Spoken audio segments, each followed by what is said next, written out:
procuramos. Por eso En el verso 10. En claro. el verso 9 se le muestra la visión. Claro. Y en el verso 10 dice, y procuramos. Claro. Lo que pasa es que tenemos que entender que desde el verso 9 al verso 10 vaya a saber cuántos días pasaron. Ojo, a veces uno lee la Biblia.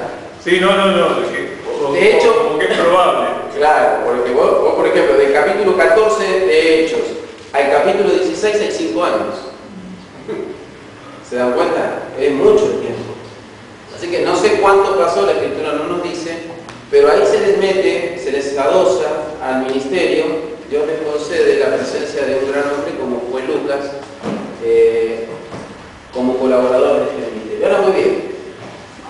Dice la Escritura que inmediatamente al tocar tierra, pero esta tierra es algo muy importante y es la gran premisa que tiene el segundo viaje, es llevar el Evangelio ¿a dónde? A Europa. Cuando él cruza el mar Egeo, entra en territorio europeo. El Evangelio nunca había estado en el territorio europeo. El Pablo nunca había predicado en territorio europeo. Así que el gran objetivo del segundo viaje misionero era no predicar el Evangelio en Asia como Pablo hizo cuando fue a Misia, sino que el Evangelio entrara en Europa y en el tercer viaje entonces sí evangelizar toda esta parte muy poblada de Asia. Dice la Escritura que entra en una ciudad llamada Filipo, que es la ciudad de los filipenses, ¿correcto? Ahora, uno se pregunta ¿por qué filipenses? ¿Por qué Filipos? Porque era un centro comercial, capital. Dice, verso 11, zarpando pues de Troas, vinimos con rumbo directo a Samotracia y el día siguiente a Neápolis. Y de allí a Filipo, que es la primera ciudad de la provincia de Macedonia. Por eso Filipo, porque es la primera ciudad de la provincia y él vio un varón macedonio. Así que era necesario entrar en primer lugar en Filipos por esto. De la provincia de Macedonia y una colonia. Y estuvimos en aquella ciudad algunos días. Filipo era una ciudad muy importante económicamente porque había habido minas de oro y de plata. En la época esta, en el año 51 después de Cristo, estaban extinguidas, ya no se sacaban nada más. Pero todos estos años anteriores de explotación de este mineral habían hecho que esta ciudad sea una ciudad importantísima. Porque como dice Eclesiastés, el dinero para todo sirve. ¿Correcto? Así que creció la ciudad en todo orden. Así que, en segundo lugar, era una ciudad donde había muchísima gente. En tercer lugar,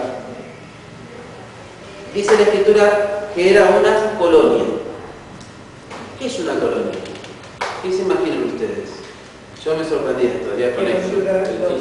Eran ciudadanos fuera de Roma, pero que tenían los mismos derechos que en Roma. Muy bien. Una colonia. Era transplantado. Los romanos, ¿saben qué hacían? Con las ciudades que ellos consideraban muy importantes, se las daban a los veteranos de guerra. A los soldados que se jubilaban de todo el rango militar, los enviaban, era un honor enviarlos a las colonias. Y Filipo era una colonia. Filipo era una ciudad que se llama de esta forma por el padre de Alejandro. Alejandro se la construyó en honor a su padre, se la regaló cuando la conquistó a su padre. Y esta ciudad, en esa ciudad habitaban todos los militares que ya se habían jubilado, ya no podían salir a la guerra. Pero como todo militar, ir a Filipo era lo mismo que ir a Roma, porque se vestían igual que los romanos, hablaban igual que los romanos, las leyes estrictas que se manejaban en Roma se manejaban en Filipo, a tal punto que si uno entraba, dice la historia que si uno entraba en Roma o entraba en Filipo era exactamente lo mismo.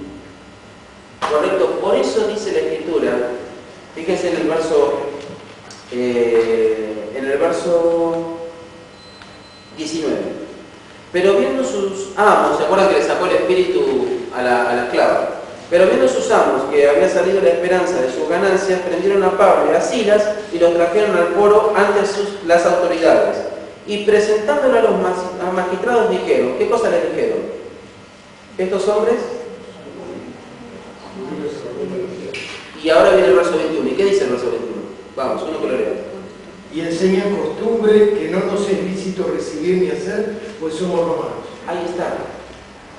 No nos es lícito aceptar ninguna costumbre porque nosotros somos romanos. Era el orgullo de un romano, era vivir en la colonia y sentirse más romano que un romano. Y acá dice, no nos es lícito, no nos interesa, aparte no podemos, porque nosotros somos romanos. Somos romanos.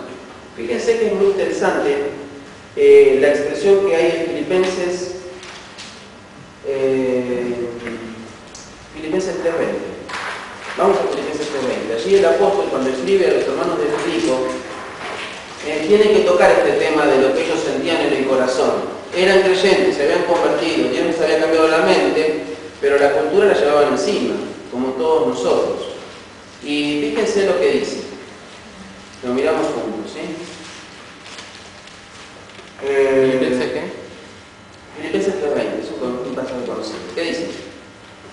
Nuestra ciudadanía está en los cielos, de donde también esperamos al Salvador, al Señor Jesucristo.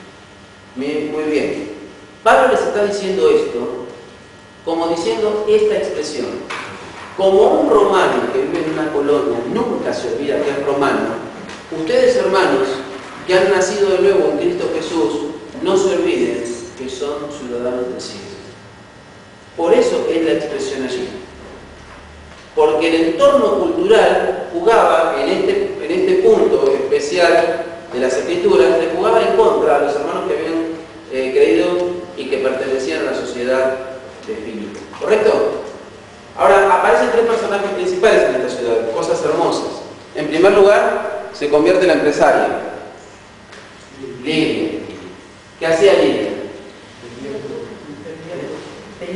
Correcto, vendía productos para teñir. Dicen que si hoy tendríamos para usar los productos que vendía Lidia para teñir 1 kilo de lana, que no sé cuántos pulobres se pueden hacer con 1 kilo de lana, 2. Para mí, 4. Para Matías, 1 sin manga, 5 chalecos. Muy bien. Dicen que para teñir 1 kilo de lana, con el tinte que Lidia extraía de los moluscos, tendríamos que pagar 300 euros. Así que Matías, o te morí de frío o cambiar de pintura. Bueno, así que se convierte en la empresaria. En segundo lugar, aparece otro personaje importante. ¿Quién es? No, antes de carcelero. Ya lo nombramos. El otro extracto social, la otra punta del extracto social. La chica, la esclava. Correcto, la esclava que tenía. Ahora les quería hacer esta pregunta.